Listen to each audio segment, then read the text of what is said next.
Hello po sa inyong lahat mga ka-crypto. Ako po si Pinoy Crypto Trader at sa video na ito ay atin pong pag-uusapan ang tungkol sa balitang ito kay Hamster Kombat. Kung saan ang sabi rito ay Hamster Kombat bans over 2.3 million users for cheating. Ayan. Dami po niyan. Higit 2.3 million na bilang ng mga users or players ng Hamster Kombat ang naban or binan ng mga developers ng Hamster Kombat. At yan po ang siyang ating pag-uusapan sa video na ito. Pero bago po tayo magpatuloy ay nais ko lamang po munang bigyang linaw ang aking disclaimer kung saan ang nilalaman po ng video na ito ay hindi po ito isang financial advice. For education and information purposes lamang po ang layunin nito. At ayan, ang Hamster Kombat ay isa po itong Telegram-based na clicker game. At kamakailan lamang ay nag-announce po sila ng disqualification ng mahigit 2.3 million na bilang ng mga players nito. Kung saan ay ang mga ito ay pinaghihinalaang pong nag-cheat. Sapagkat yan, yung kanilang pag-ban po na ito ay nagdulot po ito ng malaking kontrobersiya sa community ni Hamster Kombat. Kaya ayan po, may actual na tweet po rito ang Hamster Kombat na siyang nagpapaliwanag sa kanilang ginawang pag-ban na ito sa napakaraming players. Yan, protecting the hamster. Yan po yung pinaka dahilan nila. Pinoprotektahan po nila ang hamster. We ban over 2.3 million cheaters, enough to fill the entire city of Rome. Yan, bansang Rome. Kaya yan, yung parang 2.3 million lamang ba ang population ng city of Rome. Yan, para sapat ito. Ayan, sa tingin ko ay yan, ang City of Rome po yata kasi ay isang maliit lamang na lugar. Kaya ayan, wondering how we caught them. Ayan, sa mga napapaisip o napapatanong kung paano nahuli ng Hamster Kombat yung mga cheaters na ito. Sabi rito ay, well, here's an example. One person connected over 400 accounts to a single Binance address, while another invited almost 2,000 friends, all of whom were flagged by our anti-cheat system. Ayan, meron pong anti-cheat system itong si Hamster Kombat. Ayan, ito po yung isa po itong program na automatic po na nagdi-detect sa mga nag-cheat. At ayan, ang isa lamang po sa halimbawa rito ay meron na pong isang tao or player ang nagkonekta ng kanyang higit 400 accounts. Ayan, ang dami po niyan, 400 accounts sa iisang Binance address lamang. Kaya yan, kung sakaling hindi ito nahuli ay ang laki po ng kanyang makukuha na airdrop reward. Yan, biruin mo naman, higit 400 accounts. Yan. At meron din pong isang player ang nag-invite ng higit 2,000 na friends. Ayan, dami po niyan. Kaya lahat po niyan ay nahuli ng anti-cheat system ni Hamster Kombat. At yan, na-flag po sila. We have been analyzing users' behavior for months before the TGE.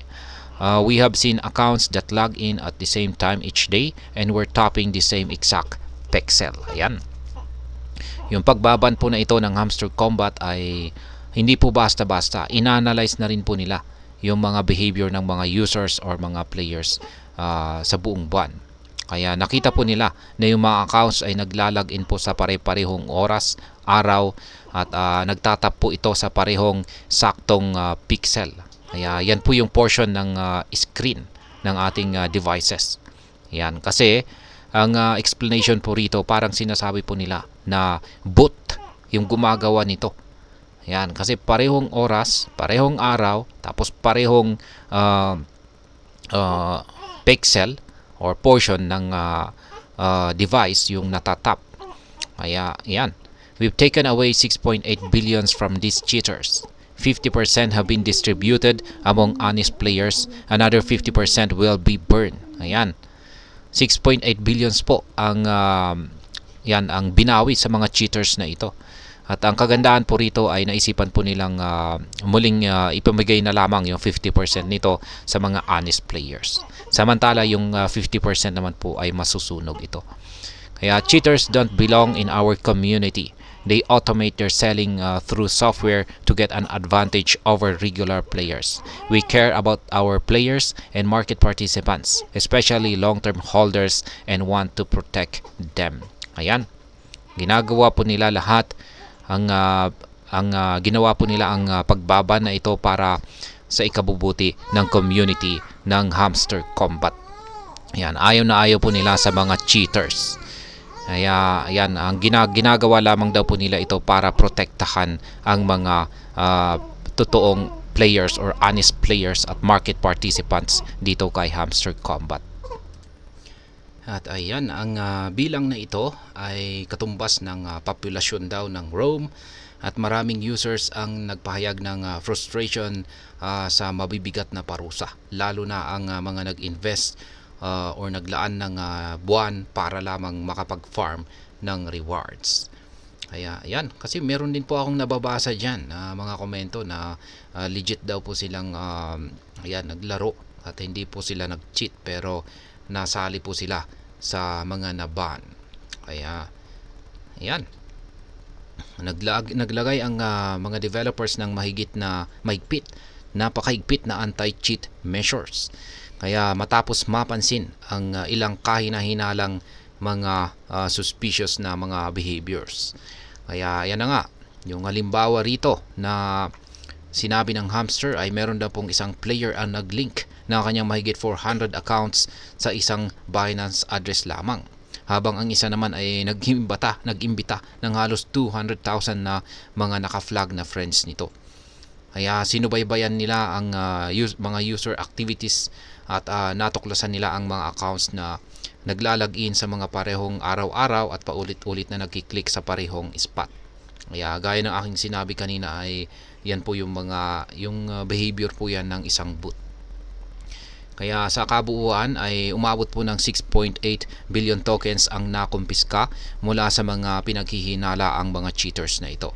Kaya sinabi ng developers na 50% ng mga nakuhang tokens ay kanila pong ibinalik or ibinigay na lamang sa mga honest players, habang ang mga natitirang 50% naman ay susunugin ito.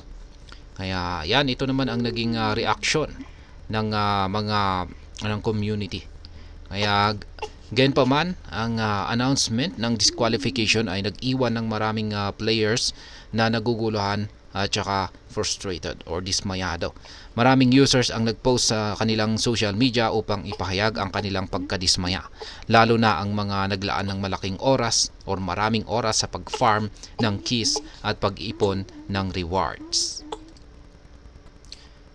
Ngayon, ang mga kritiko kasama na si Web3 analyst Crypto Pioneer ay nagtanong sa basihan ng exclusion, particular ang pag-asa sa detection ng key generating bot bilang pangunahing criterion. Maraming accounts ang nakatanggap ng warnings, ngunit hindi permanenteng na ban, kung saan ay nagdulot ng kalituhan sa status ng mga users na ito. Ang ilang players ay nakatanggap ng cheating is bad achievement badge, ngunit walang malinaw na impormasyon kung ano ang ibig sabihin nito para sa kanilang standing sa laro o final token distribution. Kaya yan, dagdag pa rito ay sinabi ni Crypto with Khan, ayan, isa po siyang crypto educator, na habang ang average players ay nagsikap na pagandahin ang kanilang point per hour metrics, ang token distribution ay disproportionately biased patungo sa referrals at influencers, na siyang nagpalala ng tensyon sa community.